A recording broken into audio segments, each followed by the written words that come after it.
حضرت امام حسین رضی اللہ تعالیٰ عنہ نے فرمایا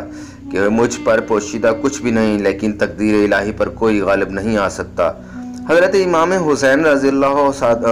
عنہ اور ان کے ساتھی چل رہے تھے کہ دوپہر کے وقت دور سے کچھ چیزیں حرکت کرتی نظر آئیں۔ غور کرنے پر معلوم ہوا کہ گھڑ سوار فوج ہے۔ یہ دیکھ کر حضرت امام حسین رضی اللہ تعالیٰ عنہ اور ان کے ساتھی ایک پہاڑی کے قریب پہنچ کر انہوں نے ایک محاذ جنگ بنا لیا۔ یہ حضرات محاذ کی تیاری میں مصروف ہی تھے کہ 1000 گھوڑ سوار فوج حر بن یزید کی قیادت میں مقابلہ پر آ گئی۔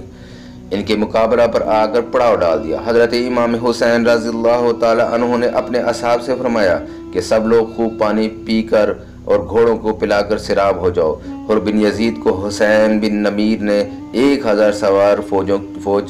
سواروں کی فوج دے کر قادسیہ بھیجا تھا، اور اس کا لشکر آ کر حضرت حسین رضی اللہ تعالیٰ عنہ کے مقابل ٹھہر گیا تھا۔ یہاں تک کہ ظہر کی نماز کا وقت ہو گیا۔ حضرت امام حسین رضی اللہ تعالیٰ عنہ نے اپنے مؤذن کو اذان دینے کا حکم دیا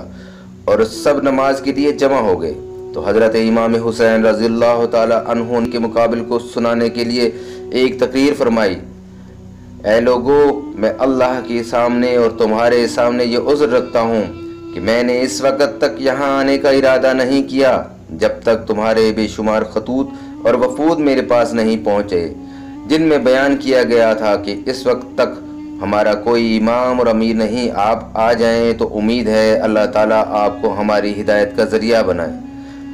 میں تمہارے بلانے پر آ گیا۔ اب اگر تم اپنے وعدوں اور عہدوں سے پر قائم ہو تو میں تمہارے شہر کوفہ میں آ جاتا ہوں،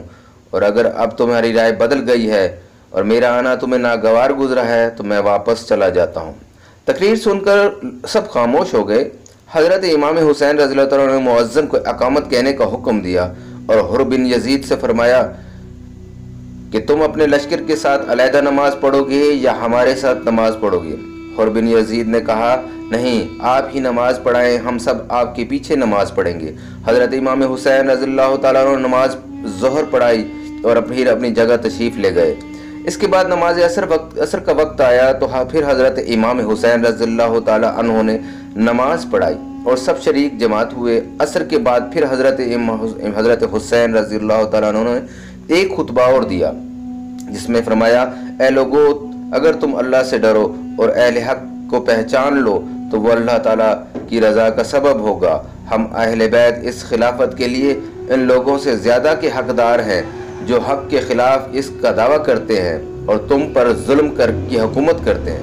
اور اگر تم ہمیں ناپسند کرتے ہو اور ہمارے حق میں جاہل ہو اور اب تمہاری رائے وہ نہیں رہی جو تمہارے خطوط میں لکھی ہوئی تھی اور تمہارے قاصدوں نے ہم تک پہنچائی تھی، تو ہم واپس لوٹ جاتے ہیں۔ اس وقت حر بن یزید نے کہا، ہمیں ان خطوط اور وفود کی کچھ خبریں نہیں کہ وہ کیا ہیں اور کس نے لکھے۔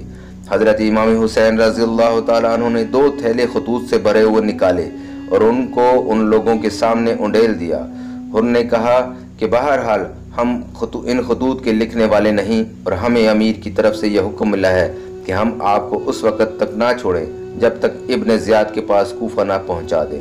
حضرت امام حسین رضی اللہ تعالیٰ عنہ نے جواب دیا کہ اس سے بہتر تو موت ہوگی۔ اس کے بعد حضرت امام حسین رضی اللہ تعالیٰ عنہ نے اپنے ساتھیوں کو حکم دیا کہ سوار ہو جائیں اور واپس لوٹ جائیں، مگر اب حر بن یزید نے اس ارادہ سے روکا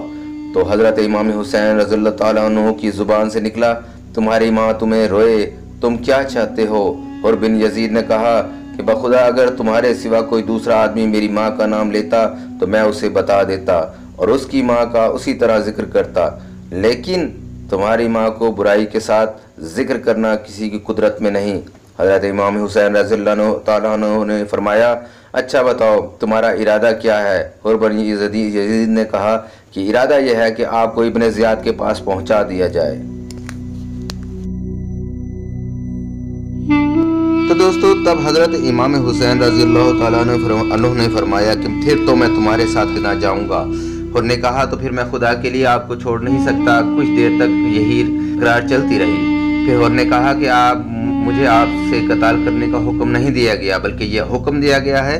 کہ میں آپ سے اس وقت تک جدا نہ ہوں جب تک آپ کو کوفہ نہ پہنچا سکتے ہیں کہ کوئی ایسا راستہ اختیار کریں کہ جو نہ کوفہ بچ جائے اور جو نہ مدینہ جائے۔ یہاں تک کہ میں ابن زیاد کو خط لکھ دوں۔ آپ بھی یزید کو یا ابن زیاد کو لکھیں، شاید اللہ تعالیٰ میرے لیے کوئی ایسا مخلص شخص پیدا کر دے کہ میں آپ کے مقابلہ میں اور آپ کی ایذا سے بچ جاؤں۔ اس لیے حضرت امام حسین رضی اللہ عنہ نے عزیب اور قادمیہ کے راستے سے بائیں جانب چلنا شروع کر دیا اور ہر ماہ چلتا رہا۔ اسی اسلام میں حضرت امام حسین رضی اللہ عنہ نے ایک اور خطبہ دیا اور فرمایا، اے لوگوں، اللہ رسول اللہ صلی اللہ علیہ وسلم نے فرمایا ہے کہ جو شخص کسی ایسے بادشاہ کو دیکھے جو اللہ کے حرام کو حلال سمجھے اور اللہ کے عہد کو توڑ ڈالے، سنت رسول اللہ کی مخالفت کرے اور جو اللہ کے حرام کو حلال سمجھے اور اللہ کے عہد کو توڑ دے، سنت رسول اللہ صلی اللہ علیہ وسلم کی مخالفت کرے، اللہ کے بندوں کے ساتھ گناہ اور ظلم و عدوان کا معاملہ کرے، اور یہ شخص اس کے ایسے افعال و اعمال دیکھنے کے باوجود کسی قول یا فعل سے اس کی مخالفت نہ کرے، تو اللہ تعالیٰ کے ذمہ ہے کہ اس کو بھی اسی ظالم بادشاہ کے ساتھ اسی مقام دوزخ میں پہنچا دے۔ اور آپ کو یہ بھی معلوم ہے کہ یزید اور اس کے عمراء حکام نے شیطان کی پیروی کر رکھی ہے اور رحمان کی اطاعت کو چھوڑ بیٹھے ہیں اور زمین میں فساد پھیلا رہے ہیں، حدود الہیہ کو معطل کر دیا ہے، اسلامی بیت المال کو اپنی ملکیت سمجھ لیا ہے، اللہ کے حرام کو حلال کر ڈالا اور حلال کو حرام کر ڈالا، اور میں دوسروں سے زیادہ حقدار ہوں، اور تمہارے پاس تمہارے خطوط اور وفود تمہاری بیعت کا پیغام لے کر پہنچے ہیں، اور یہ کہ تم میرا ساتھ نہ چھوڑو اور میری جان کو اپنی جانوں کے برابر سمجھو۔ اب اگر تم اپنی بیعت پر قائم ہو تو ہدایت پا جاؤ گے۔ میں رسول اللہ صلی اللہ علیہ وسلم کی لخت جگر فاطمۃ الزہرا کا بیٹا ہوں، میری جان آپ لوگوں کی جانوں کے ساتھ اور میرے اہل و عیال آپ لوگوں کے اہل و عیال کے ساتھ ہیں۔ تم لوگوں کو میری اتباع کرنی چاہیے، اور اگر تم ایسا نہیں کرتے بلکہ میری بیعت کو توڑتے ہو اور میرے عہد سے پھر جاتے ہو تو تم لوگوں سے کچھ بعید نہیں، کیونکہ یہی کام تم میرے باپ علی رضی اللہ تعالیٰ عنہ اور بھائی حضرت امام حسن رضی اللہ تعالیٰ عنہ اور چچا زاد بھائی مسلم بن عقیل کے ساتھ بھی کر چکے ہو، اور وہ آدمی بڑا فریب میں ہے جو تمہارے عہد و پیمان سے دھوکہ کھائے، سو تم نے خود اپنا آخرت کا حصہ ضائع کر دیا اور اپنے حق پر ظلم کیا، اور جو شخص بیعت کر کے توڑتا ہے وہ اپنا نقصان خود ہی کرتا ہے۔ قریب ہے کہ اللہ تعالیٰ نے مجھے تم سے مستغنا فرما دے۔ خود ابن زیاد نے خطبہ سن کر کہا کہ